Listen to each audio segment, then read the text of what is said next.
Netflix has announced that they will have 2 NFL games this year for Christmas, and that's something that we're seeing more and more as far as streaming companies getting into the world of sports. We saw with Peacock, we're seeing with Netflix. You know, it's happening.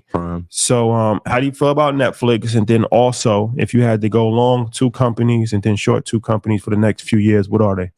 I renounce my throne for any bad commentary I ever had on Netflix. To Reed Hastings and whoever is the chief executive now, I'm so sorry. I apologize. I find it really interesting, going back to everyone as your competition, that they dismantled cable, and now they are the new cable company. The WWE, UFC combination is going to be amazing. They announced also that Raw is going to be on Monday. They have the SmackDown lineup on Friday. So now they're doing a bunch of live broadcasts. The NFL one is going to be amazing. I think we can say they're number one probably in that subscription media place. The second stock I would be long on would be Google. YouTube has the most minutes watched of any media program. If I was down on 2, it would be Paramount and another company that you probably don't want me to say. You gonna say Disney? Yeah. Go ahead. I'm not. I won't say it, but that would be my second one. But I think this is a hell of a move by Netflix to have now, and they did it with the roast of Tom Brady, which is pretty funny if you saw it. I watched it. Yeah. So I think it's really interesting to include those live components to have everyone talking about things at one time. They cracked down on the password sharing. Revenue is up. Hell of a turnaround. Kudos to everyone at Netflix. Netflix and Google will be the 2 companies I will look to invest in long term. Disney now cracking down. So they saw what Netflix did with the password sharing. Yep. And now they're due for the password sharing. But yeah, I mean, Netflix makes a lot of sense from a standpoint of now getting the live sports. We kept talking about who's going to get live sports. NFL, which is the most dominant live sport in the country by far. Yeah. Having those 2 Christmas games when everybody's home makes a lot of sense. It's just not any regular season game. I think it's the Chiefs. I think the Chiefs play one of the games, and the Steelers, which are, I mean, top 5 franchises in the league. It was interesting. I was looking at the WNBA's impact because that seems like that's the league now that people are watching.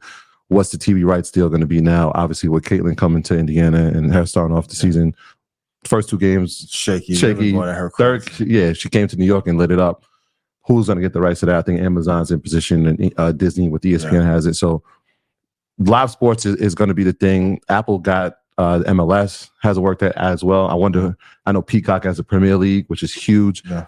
And so if people they're going to figure out their way. So interestingly enough, and you talked about Paramount, so that Max, HBO, Discovery, they're all in the same umbrella.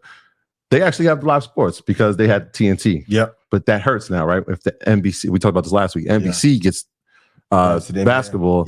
Now it hurts the service. Yeah. So I might be with you when we talk about Paramount and Discovery and Max, because again, if they lose TNT and that is something that you can watch, now what do we have? Right? Peacock now becomes even more dominant because their streaming service, NBC streaming service, is Peacock. So if you can watch the games on NBC, now of course they'll be on that streaming. Now they have live basketball.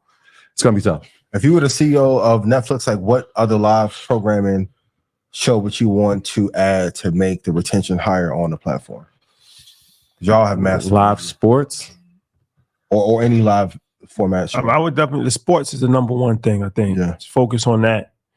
That would be my top thing. And then concerts, maybe. That'd be dope. Festivals, like, you know. Yeah, I think Hulu has done that with a few festivals, right? So imagine not having to go to Coachella, but actually watching it. I know Essence Fest is Hulu was sponsoring it. They did that, which is interesting. UFC.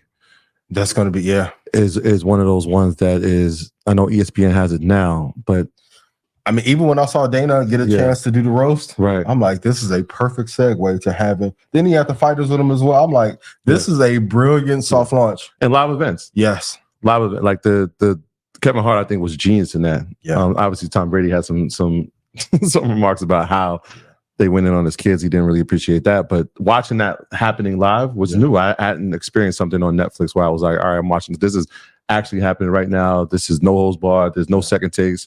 I mean, when Gronk spiked the glass and it was like, oh shit, this is live. Like somebody can get hurt. Absolutely. That was interesting. And so having more live events like that or even like imagine a sitcom there where there's no rehearsals. That'd be fire, right? Like I think ABC was doing that for a while, where they did the throwback shows where they had live sitcoms. Okay, that'd be interesting. It'd be interesting. Yeah, as long as you have a live component. Sports obviously is the number one thing that people will watch, but having live components more on the streaming platform, I think it makes it very attractive. They did the 50 cents of cable. They told them not to sing, and like it was interesting to watch Netflix tear down cable.